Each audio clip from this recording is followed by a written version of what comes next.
అంటే నాకు ఈ కాన్సెప్ట్ కూడా అర్థం కాలేదు. అంటే మ్యూచువల్ ఫండ్స్ ఇన్వెస్ట్‌మెంట్‌కొచ్చేసరికి మ్యూచువల్ ఫండ్స్ గురించి ఫస్ట్ మాట్లాడుతూ ఉంటారు. అసలు మ్యూచువల్ ఫండ్స్‌లో ఎలా ఇన్వెస్ట్ చేయాలి? మ్యూచువల్ ఫండ్స్‌లో కూడా ఇన్వెస్ట్‌మెంట్‌కి డిఫరెంట్ టైప్స్ ఏమైనా ఉంటాయా? సో, దాని గురించి కొంచెం చెప్తారా? డెఫినెట్లీ అండి. సో, మ్యూచువల్ ఫండ్ ఏంటంటే ఇప్పుడు నా దగ్గర ఒక 5,000 ఉన్నాయి, లేకపోతే 2,000 ఉన్నాయనుకోండి. నేను ఎన్ని షేర్స్ కొనగలను?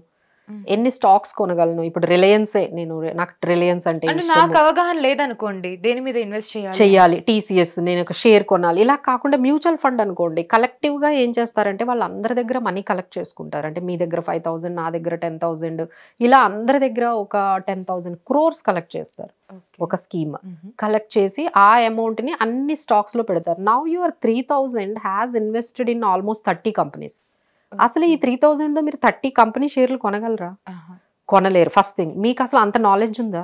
లేదు. మీకు అంత ఎక్స్పీరియన్స్ ఉందా? లేదు. సో ఇవన్నీ మీకు తెలియవు కాబట్టి ఫండ్ మేనేజర్ ఏం చేస్తారంటే మీ మనీని ఆయన మేనేజ్ చేస్తారు. That's how mutual funds have become very very popular. Because ఎవరికైతే టైం లేదో, ఎక్స్పీరియన్స్ లేదో, నాలెడ్జ్ లేదు, అలానే లక్షల అమౌంట్ పెట్టలేని వాళ్ళందరూ కూడా ఈ మ్యూచువల్ ఫండ్స్లోకి ఈజీగా వచ్చేయచ్చు.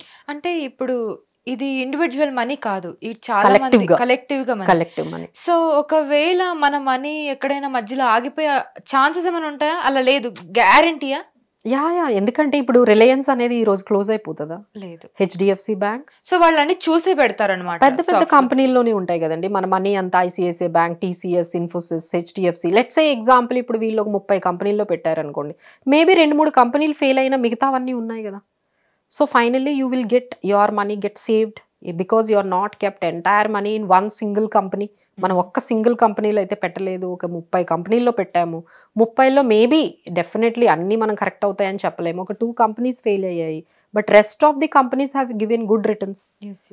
So this is called diversification అంటాం అనమాట దీన్ని. Mutual funds comes with a diversification అనే ఒక కాన్సెప్ట్తో వస్తుంది. సో దట్ మేము ఆ రిస్క్ అనేది కొంచెం అది మేనేజ్ చేస్తుంది.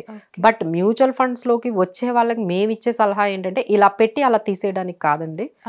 You have to stay for at least 3 to 5 years.